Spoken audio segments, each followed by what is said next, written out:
Hello students, welcome to my channel.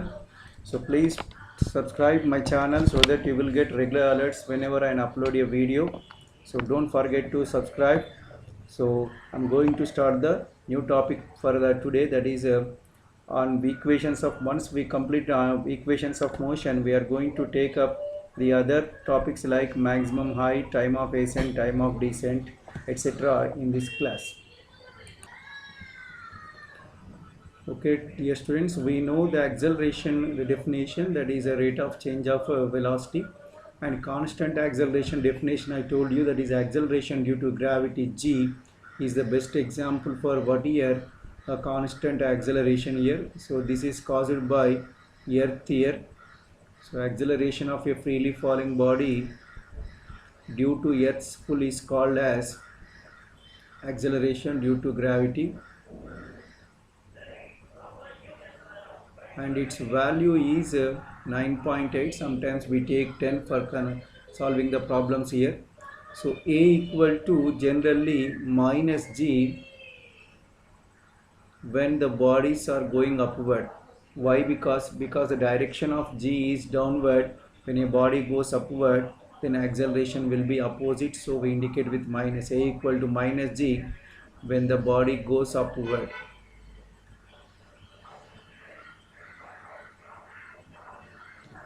and a equal to plus g when the body falls freely. Okay, so keep this in mind. So we are going to derive some topics that are related to this motion under gravity here. The first one is here, maximum height.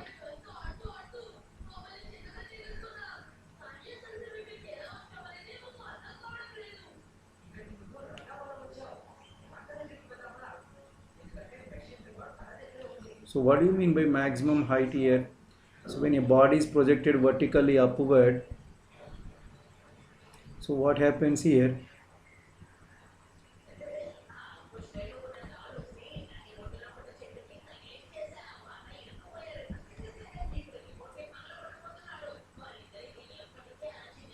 So when a body is projected vertically upward with velocity u equal to v, so because the acceleration is negative, as it goes up, what happens here? The velocity gradually decreases, and at a particular point what happens? The final velocity becomes zero. So wherever the final velocity becomes zero, that height is called as here maximum height here.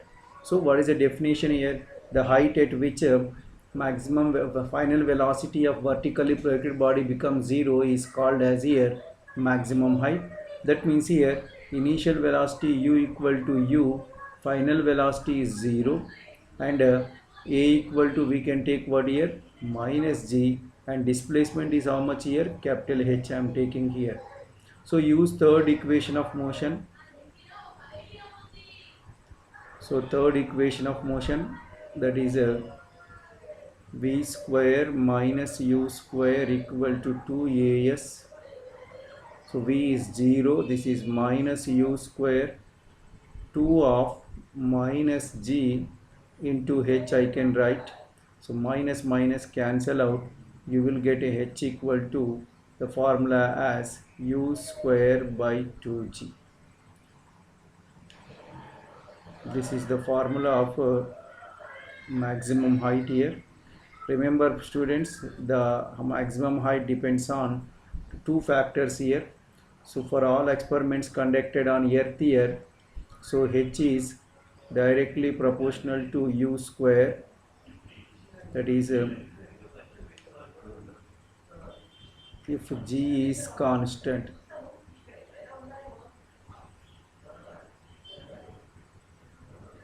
That is, we can write as h1 by h2 equal to u1 by u2 whole square. Suppose if the questions are asked, if one object is thrown on the moon and same object is thrown on the moon, on the earth and moon by same person, then what we can write here, h proportional to 1 by g if u is same. then what we can write here, h1 by h2 equal to g2 by g1, because it is inversely proportional here. We can write like this. That means, for example, on earth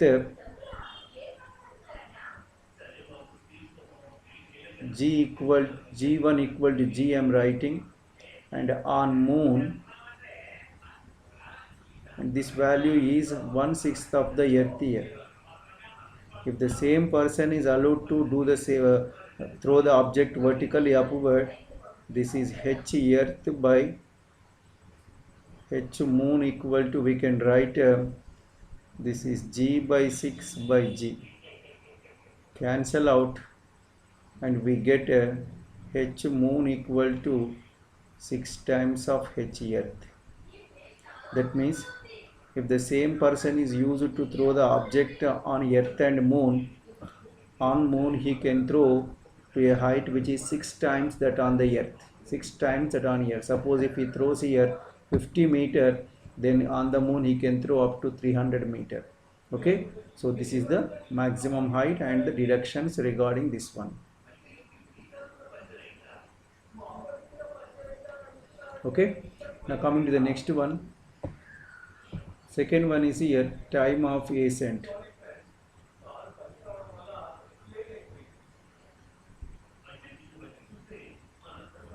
So time of ascent. So what do you mean by time of ascent? The time taken to reach the maximum height is called as time of ascent. So at maximum height, you know, v equal to 0, initial velocity u equal to u, final velocity will be 0, a equal to, because going up, minus g, and t equal to, I'm writing as ta. Okay, take the first equation of motion, that is first equation of motion.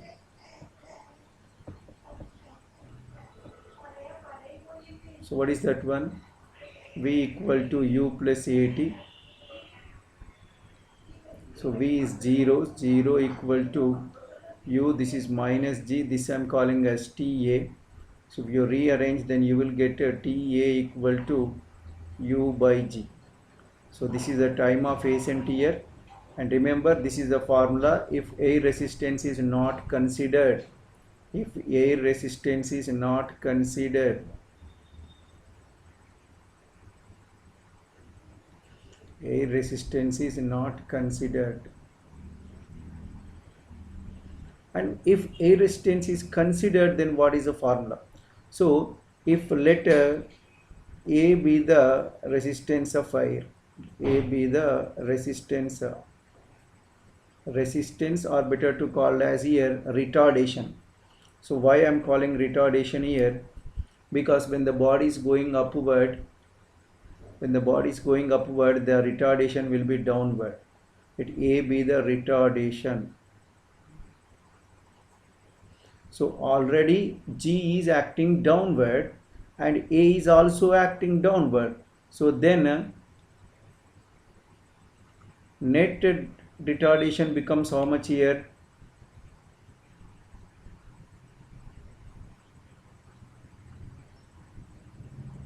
Net retardation becomes g plus a.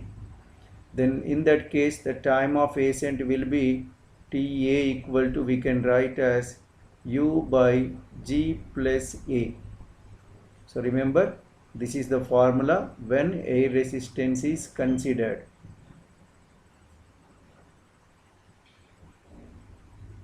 When air resistance is considered. Okay. Now moving on to another one, that is time of descent.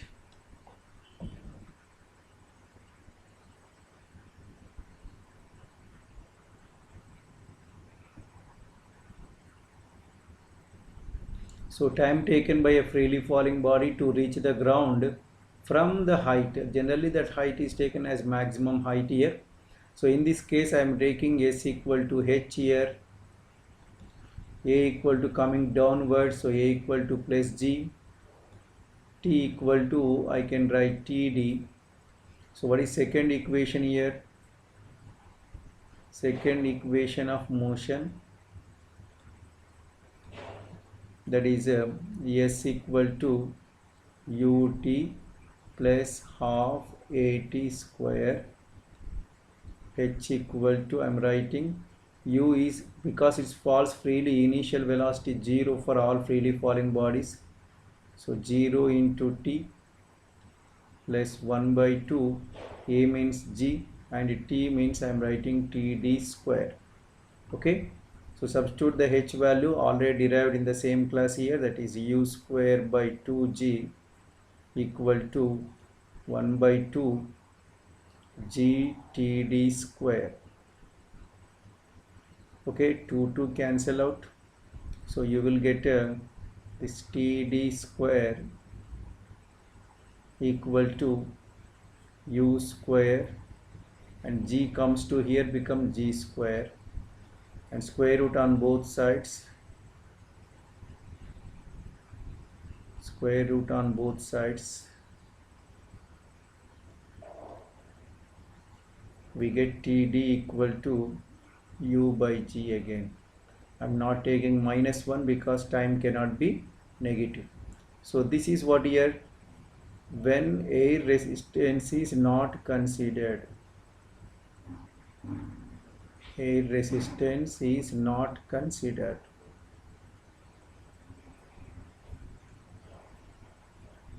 Okay, so what happens if air resistance is considered? Okay, so let A be the retardation due to air. So you know, in the case of freely falling body, you remember, so what happening here, g is acting downward, but retardation due to air is acting upward. So what is the net acceleration here? So net acceleration or retardation becomes what here, g minus a, means td equal to, I can write u by g minus a when air resistance is considered.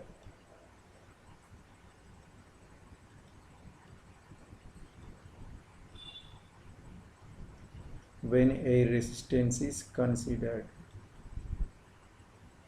Okay, now you can see from those earlier equation and now equation, what we can see here, without air resistance we can write here time of ascent equal to time of descent. This is no air resistance. And if you consider resistance, air resistance here, which one is greater here? G minus a is there, denominator is less, in time of ascent g plus a is there. So what we can write here, time of descent will be greater than time of ascent with air resistance.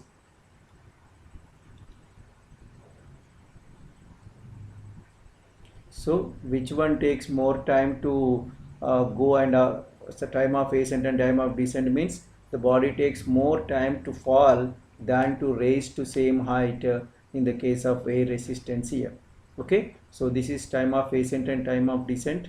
Then total time, that is a total, it is called a time of flight. So what do you mean by time of flight here?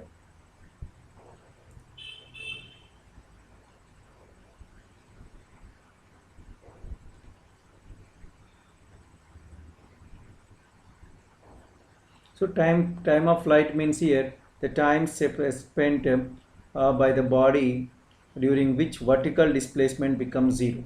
The time spent during which vertical displacement becomes 0 means, for example, a body thrown like vertically upward. So what happens here, initial velocity u equal to u only, goes up and comes down to same place. Same place means what is the vertical displacement here? Because initial and final positions are same, displacement will be 0. So s equal to 0 and u equal to u. Because it is thrown upward, a equal to minus g, and I am writing the time as what here? Capital T. So what is second equation here? Second equation is here, s equal to ut plus half at square. Substitute the values here. 0 equal to u capital T plus 1 by 2 gt square. So implies if you take t common, u plus, I'm sorry to say it is minus g.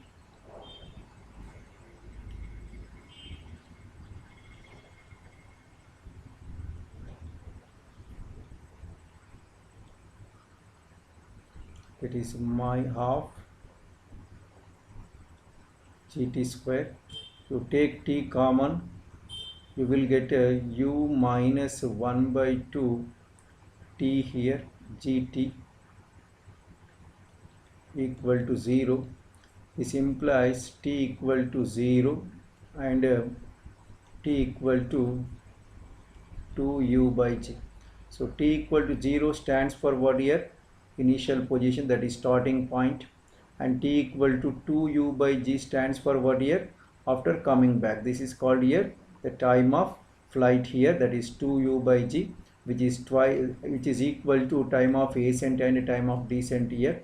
So t equal to, we can write as ta plus td, that is u by g plus u by g. So it is going to be 2u by g. Keep in mind that this is when no air resistance, that means air resistance is not considered. So this holds good, the sum of this one holds good, otherwise it's not going to be true. Okay, so these are the some of the equations that we can use here in the case of a motion in straight line. So thank you for watching my class. Please don't forget to subscribe my channel. So if you subscribe, you will get regular alerts whenever I upload a video. Thank you.